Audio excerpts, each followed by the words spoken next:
கேள்வி பார்வையாளருக்கு வணக்கம். இந்த நேர்காணலில் நாம் சந்திக்க இருக்கும் சிறப்பு விருந்தினர் அண்ணா திராவிட மக்கள் முன்னேற்ற கழகத்தின் பொதுச் செயலாளர் வழக்கறிஞர் பசுமுன் பாண்டியன். வணக்கம். வணக்கம். எம்ஜிஆர் அவர்கள் அஇஅதிமுக தொடங்கப்பட்ட காலத்திலிருந்து அவருடைய உதவியாளராக இருந்த மகாலிங்கம் அவர்கள் சில நாட்கள் முன்பு இறந்திருந்தாங்க. இந்த இறப்போட்டி பார்த்தோம்னா பல்வேறு அரசியல் கட்சி தலைவர்கள்லாம் அவருடைய இல்லத்திற்கு சென்று அஞ்சலி செலுத்திருந்தாங்க. குறிப்பாக பார்த்தோம்னா இன்றைய அதிமுகவினுடைய பொதுச் செயலாளர் கூடிய எடப்பாடி பழனிசாமி உள்ளிட்ட நாங்கள் இரட்டை இலைக்கு நாங்கள் தான் சொந்தக்காரங்கன்ற மாதிரி பல்வேறு கருத்துக்களை சொல்கிறோம். யாருமே போகவில்லைன்ற மாதிரியான ஒரு கருத்து வருது. உண்மைத்தன்மை எந்த அளவுக்கு இருக்குங்க சார்? முதலில் என்னுடைய நண்பர் அவருடைய மறைவிற்கு ஆழ்ந்த இரங்கலை அவரை இழந்து வாடும் அவருடைய துணைவியார் சுமதி உட்பட குழந்தைகளுக்கு நம்ம தெரிவிச்சுக்கிறோம். நான் நேரடியாக வீட்டிற்கு சென்று சுமதி அவர்களை சந்தித்தும் அவருடைய குழந்தைகளை சந்தித்தும் என்னுடைய துயரத்தை வெளிப்படுத்தி வந்தேன். எம்ஜிஆருக்கும் இப்போ இருக்கக்கூடிய எடப்பாடிக்கும் சம்பந்தம் இல்லை, ஓபிஎஸ்க்கு சம்பந்தம் இல்லை. சுயநல பேர்வழிகள் அதிமுகவை ஆக்கிரமித்திருக்கிறார்கள். கரையான் புற்றெடுக்க கருணாகம் உள்ளே புகுந்தது, கரையான் புற்றெடுக்கும் கருணாகம் உள்ளே புகுந்தது மாதிரி எம்ஜிஆரை தெரியாதவர்கள் இருக்கலாம். அதுக்காக மகாத்மா காந்தி இருக்கும்போது காங்கிரஸ்ல இல்லாதவங்க இப்போ இல்லாமல் இருக்க முடியாது, வயது இருக்கு. ஆனால் மகாத்மா காந்தியை மதிக்கணும்ல, இந்திரா காந்தியை மதிக்கணும்ல. எந்த மரியாதை இல்லாத ஒழுக்கம் கெட்ட சுயநல பேரவைகள் அதிமுக எடப்பாடி பழனிசாமி தலைமையிலான இந்த பிரிவு இருக்கு. நம்முடைய மகாலிங்கம் அவர்கள் திரைப்படம் பழைய எம்ஜிஆர் படத்தில் பார்த்தீங்களா, ஆள் குண்டா இருப்பார். உரிமை குரல் படத்தெல்லாம் எம்ஜிஆரை கடுமையாக ஃபைட் பண்ணுவார், குண்டு கருப்பையா. மகாலிங்கத்துடைய தந்தை திரைப்படத்துறையில் குண்டு கருப்பையா எம்ஜிஆருடைய பழைய எல்லா படங்களையும் அவர் நடிச்சிருப்பார். அவருடைய மகன் தான் நம்முடைய எம்ஜிஆருடைய நேர்முக உதவியாளர் மகாலிங்கம். மகாலிங்கத்தின் தம்பி தான் நடிகர் குண்டு கல்யாணம், அவர் குண்டு கருப்பையாவுடைய மகன். இவர் எம்ஜிஆருக்கு தனது தொடர்ந்து படங்களில் வாய்ப்பளித்ததோடு 1967 திராவிட முன்னேற்ற கழகம் வெற்றி பெற்றவுடன் சிறு சேமிப்பு பிரச்சார நாடகங்களை நடத்துவதற்கு எம்ஜிஆர் இவருக்கு உதவி செஞ்சவர். தன்னுடைய 45வது வயதில் குண்டு கருப்பியா 1972 இறந்து போயிடுறார். அன்னைக்கு டி.கே. சண்முகம் அவர் அன்னைக்கு திமுகவுடைய எம்ஜிஆருக்கு வேண்டிய சட்டமன்ற உறுப்பினராக இருந்தவர். அவர் குண்டு கருப்பியா மறைவுக்கு பின்னாடி மகாலிங்கத்துக்கு வயசு 19 தான். அவரை கூட்டு ராமாபுரம் தோட்டத்திற்கு கூட்டு எம்ஜிஆருடைய தோட்டத்திற்கு கூட்டு இவருக்கு வயதுக்கு குறைவானவர், நல்ல கையெழுத்து இருக்கு, குடும்பம் கஷ்டமான சூழ்நிலை இருக்கிறாங்க, இவருக்கு ஏதாவது நம்ம தோட்டத்தில் வேலை வேணும், ராமாபுரம் தோட்டத்தில் சொல்லுவோம். அப்போது எம்ஜிஆர்ட்ட ஏற்கனவே பிஏவாக அனகாபுத்தூர் ராமலிங்கம் இருக்கிறாரு, குமாரசாமி பிள்ளை இருக்காரு, சபாரத்னம் இருக்கிறாங்க. சரி, அதோட சேர்த்து இவரும் இருக்கட்டும் அப்படின்னு சொல்லி எம்ஜிஆருடைய மனிதாயமான அது டெட் பாடி எடப்பாடிக்கு அது வருமா? ஏற்கனவே 3 பிஏ, அதோட சேர்த்து இவரும் இருக்கட்டும், நம்ம கூட திரைப்படத்தில் நடித்தவர் விசுவாசமாக இருந்த குண்டு கருப்பாவுடைய மகன் கஷ்டப்பட நம்ம தோட்டத்தில் இருக்கட்டும் கொடுத்துறாரு. அவருக்கு என்ன வேணும்னு கேட்டால் எம்ஜிஆர் வரக்கூடிய எல்லா ஃபோனையுமே அட்டன் பண்ணக்கூடிய உரிமை, எம்ஜிஆருக்கு வரக்கூடிய தனிப்பட்ட கடிதங்கள், எம்ஜிஆர் அவர்களுக்கு வரக்கூடிய திருமண பத்திரிகைகளுக்கு வாழ்த்து எழுதுவது, கடிதங்களை படிப்பது, எம்ஜிஆர்கிட்ட கையெழுத்து வாங்கணும்னு அவர் ராமாவரம் தோட்டத்தில் இருந்தாலும் சரி, சத்யா ஸ்டுடியோவில் இருந்தாலும் சரி, திரைப்பட படப்பிடிப்பு இருக்கும்போது குறுக்கிட்டு நேரடியாக சந்தித்து கையெழுத்து போடக்கூடிய அதிகாரம் உள்ளவராக மகாலிங்கத்துக்கு அந்த அவருடைய நேர்மையை பாராட்டி எம்ஜிஆர் அந்த வாய்ப்பை கொடுத்திருந்தார். நீங்க 77 எம்ஜிஆர் அவர்கள் முதலமைச்சர் ஆன உடனேயே தலைமைச் செயலாளர் 2 கோப்புகளில் எம்ஜிஆர்ட்ட கையெழுத்து வாங்குறாரு. அதுல ஒரு கோப்பு தன்னுடைய நேர்முக உதவியாளராக மகாலிங்கத்தை நியமிக்கப்பட்டதுக்கு முதல் கோப்புல கையெழுத்து. அந்த சமயத்தில் தான் ஐஏஎஸ் அதிகாரி பிச்சாண்டியை தமிழக அரசின் பதிவற்ற முதல்வர் எம்ஜிஆரின் நிர்வாக உதவியாளராக நியமித்தார். மகாலிங்கத்துடைய உழைப்புக்கு அவருடைய நேர்மைக்கு கிடைத்த பரிசு தான் முதல் கையெழுத்து. தன்னுடைய இன்னைக்கு இருக்கிற அதிமுக எடப்பாடி எப்பரா கட்சி நீ தேர்தல் பிரச்சாரத்துக்கு முதலமைச்சரா எம்ஜிஆர் உருவாக்கின கட்சிக்கு நேர்முக உதவியாளர் இறந்து போயிருக்காரு. அந்த வீட்டுக்கு போய் நேரடியா உனக்கு ஆறுதல் சொல்றதுக்கு கூட இரங்கல் தெரிவி கூட துப்பு கட்ட எடப்பாடி முதலமைச்சரா சொல்லி தெருவில் வந்துகிட்டு இருக்கே, உன்னை நாடு ஏத்துக்கிறோமா? எம்ஜிஆர் தொண்டை ஏத்துக்குருவானா? எம்ஜிஆர் தன்னுடைய நடிகர் தன் கூட நடித்த குண்டு கருப்பியாவுக்காக தன் மகனை 19 வயதில் அவருடைய நேர்முக உதவியாளரை நியமித்து முதல் கையெழுத்து 77 எம்ஜிஆர் போட்ட கையெழுத்து மகாலிங்கத்துக்கு தான். அவர் தான் சட்டப்பேரவையில் எம்ஜிஆர் பேசுவதற்கு குறிப்புகளை தயார் பண்ணிருக்கு. பிச்சாண்டியும் மகாலிங்கம் தான் குறிப்புகள் தயார் பண்ணி கொடுப்பாங்க. ஏன்னா கையெழுத்து மகாலிங்கத்துடைய கையெழுத்து அவ்வளோ அழகா இருக்குமா. மகாலிங்கத்திட்ட வந்து எப்பயுமே பார்த்தீங்கன்னா ஃபோன் ஒரு 500 கட்சிக்காரனுடைய ஃபோன் மனப்பாடமாக வச்சுருப்பாரு. இப்போ மாதிரி செல்ஃப் பேசி கிடையாதுல்ல, எஸ்டி போடணும், போட்டு தான் பேசணும். டைரி பிறற்றதே இல்லையா, அந்தளவுக்கு நினைவாற்றல். எனக்கு அவர் எம்ஜிஆர்கிட்ட பிஏவா இருக்கும்போது பழக்கம் இல்லை. நான் இப்போ அதிமுகவில் இல்லை. 1998 ஒரு வியாபார விஷயமாக நானும் அவரும் பெங்களூரில் சந்தித்து தொடர்ச்சியாக நண்பராக இருந்தோம். பலவருக்கு இனிமையானவர், பண்பாளர். 98 எனக்கு நெருக்கமா நான் அவரும் இருந்தோம். ஆனால் 78 அவருக்கு திருமணம். அவருடைய துணைவியார் பேர் சுமதி, நல்லா பழகக்கூடியவங்க, இனிமையானவங்க. அவங்க நம்ம மேலூரை சேர்ந்தவங்க. அவங்களுடைய உறவினர்கள்லாம் நமக்கு தெரியும். அதில் தெல்லாகுளத்தில் மணி இருந்தார், அவரை வச்சு தான் எனக்கு மகாலிங்கத்தை பழக்கம். உலகத்தமிழ் மாநாடு மதுரையில் நடக்கும்போது 9 நாள் எம்ஜிஆர் அவர்கள் மதுரையில் தங்கியிருக்கும் போது சுமதி அவர்கள் தயாரித்த சாப்பாடை தான் 9 நாளும் மதுரையில் மேலூர்லேருந்து சாப்பாடு வரும். எம்ஜிஆர் சாப்பிட்டார். மகாலிங்கத்துடைய மூத்த மகன் தமிழ்ச்செல்வன் குழந்தை பருவ முதலே ராமாவரம் தோட்டத்திலே மகாலிங்கத்துக்கு ஒரு தங்குறதுக்கு அறை வீடு. அவர் மூத்த மகன் தமிழ்ச்செல்வன் எம்ஜிஆருடைய மடியில தவழ்ந்து விளையாடி வளர்ந்த பையன்.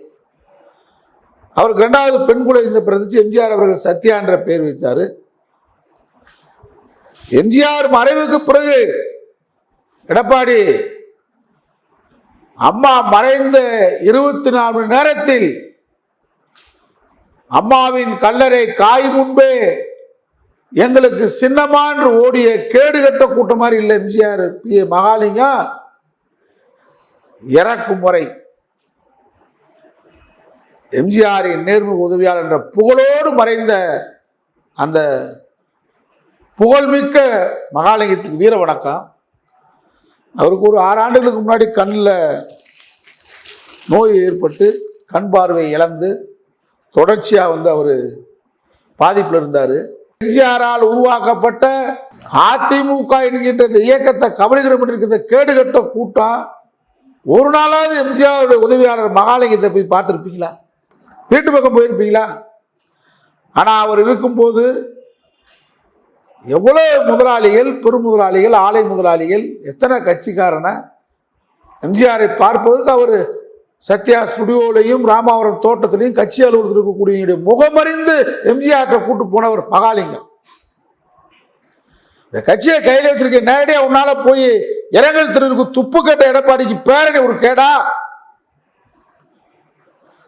யாரும் போகல. மூத்த முன்னாள் அமைச்சர் பொன்னையன் மட்டும் போயிட்டு இறுதிச் சடங்கு முடிவு வரை இருந்து வந்திருக்கிறார். இதான் அதிமுக நிலைமை. எப்படி அதிமுக நிற்கும்? எம்ஜிஆர் தொண்டை எடப்பாடி எப்படி ஒத்துக்குருவான்? ஏன்னா முன்னாள் அமைச்சர்கள் யாராவது போயிருக்கலாம்ல. எம்ஜிஆராகவே வாழ்ந்தவருப்பா. எம்ஜிஆர் நிழலாகவே, எம்ஜிஆருடைய இதயமாக, எம்ஜிஆருடைய நிழலாக நீங்க உதவியாளராக இருக்கிறவங்களுக்கு, இப்போ நான் இருக்கேன்னு எனக்கு உதவியாளர் இருப்பான்னா என்னை விட அவனுக்கு 100 மடங்கு கஷ்டம் இருக்கும். குறிப்பறிந்து வேலை பார்க்கணும். என்னை தேடி வரவங்களுக்கு நட்பா நடக்கணும். எவ்வளவு பெரிய ஒரு பணி தெரியுமா உதவியாளர் பணி. நான் பொது வாழ்க்கையில் ஈடுபட்டதுனால சொல்றேன். அது மாதிரிதான் மகாலிங்கத்துடைய மறைவு ஈடு செய்ய முடியாத இழப்பு. அதை விட பெரும் இழப்பு கேடுகட்ட இந்த கூட்டம். இந்த கூட்டம் எப்படி எம்ஜிஆர் தொண்டை அம்மா தொண்டை ஒத்துக்குருமா, அதே மாதிரி அம்மா கிட்ட பிய வரத பூங்குன்ற இன்னைக்கு எங்க இருக்காருன்னே தெரியல. உங்க பூரா பூங்குன்றனை பார்த்தாலே போதும்னு சொல்லி கிடந்த கூட்டம் இன்னைக்கு பூங்குன்ற அப்ப நடிக்க தெரிந்த கூட்டம். இந்த கூட்டத்தை மக்கள் எப்படி ஒத்துக்குருமா? எனக்கு பூங்குன்ற நேரடியா அறிமுகமானவர். போயஸ் கார்டனுக்கு போனால் எப்பொழுதும் அழைப்பார். அனைவருக்கும் கார்டனில் ஒரு முறை தப்பா கூட அவரை நான் புரிஞ்சுக்கிட்டு பேசினேன். அவருடைய அப்பாவே சத்தியம் பண்ணி படங்களை சத்தியம் பண்ணி சொல்றாரு. அந்த மாதிரி தான் இருந்தாரு. அம்மாவுடைய குறிப்பறிந்து செயல்பட்டவர். நீங்க இவங்கெல்லாம் வந்து பெரும் தலைவர்களுக்கு பியவாருது எவ்வளவு கஷ்டப்பட்டிருப்பான்னு நமக்கு தெரியும். இந்த கேடுகட்ட கூட்டம் இரங்கல் கூட தெரியும். ஒரு இரங்கல் அம்மாவுக்கே இரங்கல் கூட்டம் நடத்தாத கூட்டம். இன்னைக்கு இருக்க தளபதி ஸ்டாலின் அவங்க அப்பாவுக்கு என்னென்ன வேலை கலைஞருக்கு ஆட்சி 4 ஆண்டுகள் நடந்துச்சுல. இந்த அம்மாவுக்கு புரட்சி தலைவர் அம்மாவுக்கு ஒரு இரங்கல் கூட்டம் படத்திறப்பா கூட்டம் நடத்த கூட நடத்துறதுக்கு துப்பு கட்ட கூட்டம். நீங்க எப்படி எம்ஜிஆருடைய பிஏ மறைவுக்கு போவீங்க? ஜனதா நினைவு வருது 89 தேர்தல் பிரச்சாரத்துல சேப்பாக்கம் பகுதியில் கலைஞர் போயிட்டு இருக்கிறார் பிரச்சாரத்தில். அந்த பகுதியில் ஒரு பெரிய ஒரு ஓரமா நின்று வேடிக்கை பார்க்குற மாதிரி கலைஞர் அதான் கலைஞர். எனக்கு ஒரு முட்டாள் பேசியிருக்கேன். தமிழ்ல தலைவர் உன் தாத்தாண்டு காமராஜரை செந்தமிழா வீசின தமிழா சைமன் காமராஜர் உதவியாளர் பேரை சொல்றா பாப்போம். மானங்கட்ட நாய். கலைஞர் பிரச்சாரத்துக்கு போயிட்டு இருக்கும்போது இன்னைக்கு எம்ஜிஆருடைய பிஏ மகாலிங்கத்துக்கு இரங்கலும் கூட கேட்டு போகாத நாடு. ஆனா கலைஞர் எப்படி தமிழ்ல தலைவர் தெரியுமா? அவரு பிரச்சார வேகத்துல போகும்போது ஒரு பெரியவர் கூப்பிடுறாரு. வைரவன் காமராஜருக்கு உதவியாளர் இருந்தவர். என்னன்னு கேட்கிறாரு. ரொம்ப கஷ்டப்படுறேன், வீடு கூட இல்லாம இருக்கேன். காமராஜரே எளிமையின் சின்னம் இல்லையா? காமராஜரே 5 வேஷ்டி 500 ரூபாய் தானே வச்சிருந்திருக்காரு. 10 ஆண்டு கால முதலமைச்சர், இந்த நாட்டில் 2 பிரதமர்களை தேர்ந்தெடுத்தோர் இல்லையா? அவர் உதவியாளர் எப்படி இருப்பாரு? கலைஞர் உடனே உங்க முகவரி போன் நம்பரை கொடுத்துட்டு போங்கன்னு சொல்லிட்டு 89 திராவிட முன்னேற்ற கழக ஆட்சிக்கு வருது. அதானா தமிழ்ல தலைவர் கலைஞர் சொல்றா மானங்கட்ட நாயே. 89 ஆட்சிக்கு வருமே காமராஜர் உதவியாளர் வைரவனை கூப்பிட்டு காமராஜருடைய நினைவு மண்டபத்துக்கு அவருக்கு பிஆர்ஓ பதவி கொடுத்து அரசாங்க சம்பளத்தை கொடுத்து அந்த காமராஜர் நினைவகத்தை கவனிக்கக்கூடிய மக்கள் தொடர்பு அதிகாரியாக போட்டு அவருக்கு வீடும் அரசாங்க வீடும் கொடுத்து. ஏன்னா காமராஜருக்கு உதவியாளர் எவ்வளவு கஷ்டப்பட்டிருப்பான்றத கலைஞர் உணர்ந்தார்.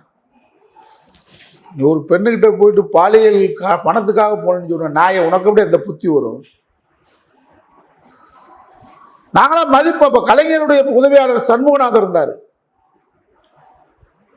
நான் அவர் உடல் நலிவுற்று இருந்தார். இப்போ அண்மையில் கலைஞர் இல்லை.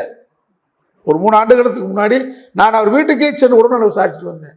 எந்த பிரதிபலனும் நமக்கு கிடையாது.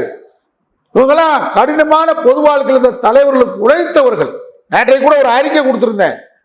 வைகோவுக்கு உதவியாளர் அந்த அருணகிரி நல்ல முகநூல்களில் மூட நம்பிக்கை கருத்துக்களை எதிர்த்து தைரியமாக பேசுகிறார் அருணகிரி. அவரை கைது பண்ணது கண்டனத்துக்குரியதுன்னு சொல்லி பேசியிருக்கேன். அருணகிரி வைகோடைய உதவியாளர் இருந்தார். அதனால இந்த உதவியாளர் அப்படின்றவங்க அவங்கள வந்து சாதாரணமா பார்க்கறதுனால தான் முதலாளித்துவ பார்வை எடப்பாடி பார்க்கிறாரு. அதிமுக தொண்டன் அலையலையாக போயிருக்க வேண்டும் அவருடைய இரங்கலுக்கு. இன்னைக்கு அதிமுக கட்சி இன்னைக்கு உயிரோட்டம் இல்லாம இருக்கிறது. மகாலிங்கம் உயிரற்ற அந்த உடலை பார்ப்பதற்கு கூட ஒரு கண்ணீர் அஞ்சலி செலுத்துவது கூட அதிமுக தொண்டனும் தலைவர்களும் செல்லவில்லை என்று சொன்னால், எம்ஜிஆருக்கு நிழலாக இருந்தவர், எம்ஜிஆரின் தொண்டர்களுக்கு நிழலாக இருந்தவருக்கு இரங்கல் தெரிவிக்க இறுதி அஞ்சலி செலுத்துவதற்கு கூட அதிமுக தொண்டர்கள் சென்னையிலே திரள முடியவில்லை என்றால், திரள மறுக்கிறார் என்றால் அதிமுக இல்லை. அதிமுக கூடாரத்தை காலி செய்து கொண்டிருக்கிறார் எடப்பாடி. இந்த வேதனையான கருத்தை நான் முன்வைக்கிறதுக்கு காரணம், இன்றைக்கு சுயநல போக்கு மேலோங்கி இருக்கிற காரணத்தினாலதான் அதிமுகவுக்கு எடப்பாடி முடிவுரை எழுதி கொண்டிருக்கிறார். உயிரோடு இருக்கும்போது அம்மான்றது, அம்மாவோட சின்னம்மான்றது, சின்னம்மா ஜெயிலுக்கு போன சின்னமாவே தூக்கி விடுறது, ஓபிஎஸ் வச்சு 4 வருஷம் முதலமைச்சர் இருக்கிறது, ஆயுள் முடிஞ்சோட தூக்கி விடுறது. உன்னை எப்படி ஒத்துக்குருவா, தொண்டை ஒத்துக்குருவா, நீ எப்படி ஒரு முதலமைச்சரா தலைவனா பரிணமிக்க முடியும்? இன்னைக்கு தளபதி ஸ்டாலின் இருக்கிறாரு, அவருடைய உதவியாளர் அன்பகம் கலை எல்லாம் வேண்டியவர் தான். எவ்வளவு கஷ்டம் தெரியும், அவருக்கு எவ்வளவு மரியாதை தளபதி ஸ்டாலின் கொடுத்துட்டு இருக்கிறாரு பார்க்கிறோம். மக கல்யாணம், மகன் கல்யாணம், அறிவாலயத்தில் அவருக்கு ஒரு பொறுப்பு. அவங்கள கடைசி வரை கடைநிலை ஊழியராக பார்க்காத எண்ணம் தமிழக தலைவர் கலைஞருக்கு இருக்கு, எங்களை போன்றவர்களுக்கு இருக்கு. எடப்பாடியுடைய இந்த அகம்பாவித போக்கை அதிமுக தொண்டர்களுடைய கவனத்துக்கு கொண்டு வருகிறேன். எச்சரிக்கை. நன்றி சார். நன்றி.